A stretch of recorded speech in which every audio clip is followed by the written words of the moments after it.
Bueno, pues aquí tenemos otro de estos elementos, como verán. Es una moto que puede volar. Okay, también es un prototipo. Ellos creen que va a estar listo para el 2026.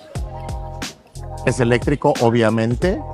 Tiene un rango por carga de 100 kilómetros como moto y de 25 minutos como dron. Ahí pueden ver el video.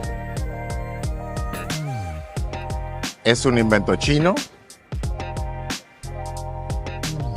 y va a costar alrededor de $50,000. Como ven, estará en tu futuro.